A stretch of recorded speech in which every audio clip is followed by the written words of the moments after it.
Not only not a good day for the House of Commons, it's not a good day for the UK, it's not a good day for humanity.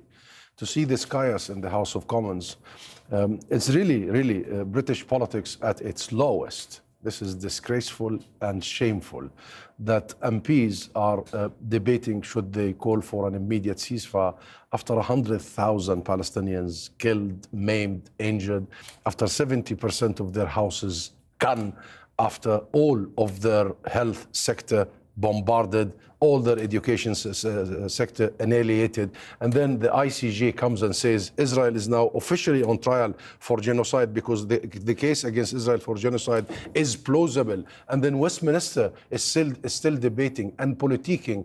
MPs tonight have shown everybody they are defending and protecting their careers as opposed to defending and protecting children, our humanity, but in UK truth, responsibility under international law. What difference would it have made had MPs agreed and called for an immediate ceasefire? Israel wouldn't have listened. Hamas wouldn't have listened.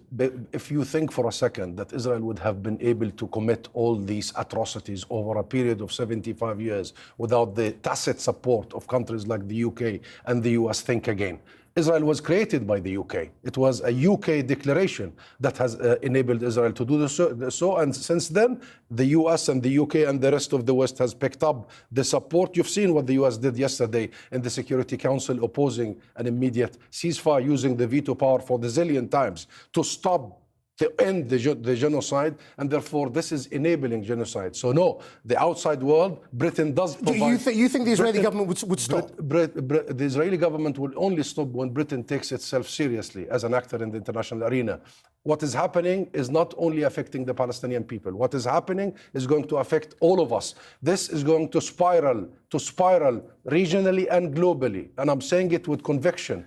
And therefore, if the UK sits on its hands right now, as we have seen today, the chaos in the parliament, if politicians continue to argue and to debate if Israel violated international law, when the government presented a motion just to politique and to poke Labour and SNP, and in the motion they condemn Palestinians,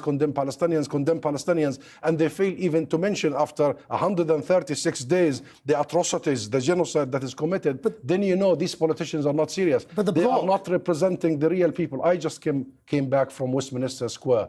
I saw the thousands of British people. I saw your citizens. Those are the actual representatives who now believe that this is about our humanity, not just about politics. But the bloc, surely, on these Western governments being able to say something more clear about the ceasefire they want is also the fact that Hamas has made it clear that it is not interested in a ceasefire. It still holds those hostages. It still intends to keep attacking Israel. But this is... as long as it maintains that position, a ceasefire is only one-sided, isn't it? And therefore it won't be called. That's not accurate whatsoever. A ceasefire is a ceasefire.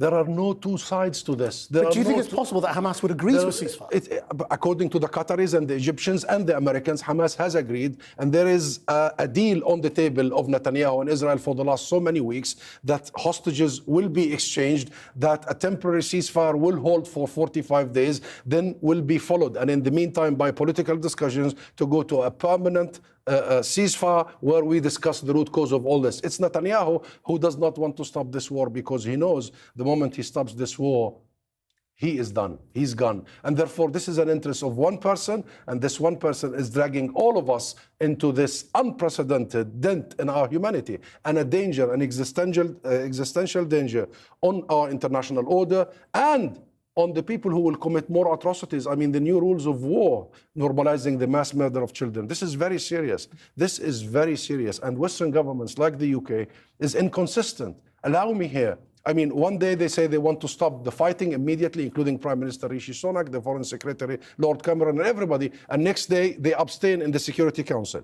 One day they say we want to focus on the humanitarian aspect, and then they defund UNRWA, which is the biggest agency that is supporting Palestinian humanitarian side. One day they say that we want to sanction settlers and the illegal settlers, and the next day they push for a motion, for a law in the UK Parliament, now making its way in the final stages to actually shield any accountability for Israeli settlers and settlements. There is no policy in the US that Netanyahu would pick and would listen. And the moment the UK stops sending weapons to Netanyahu, he'll start listening. Thank you very much indeed for coming in.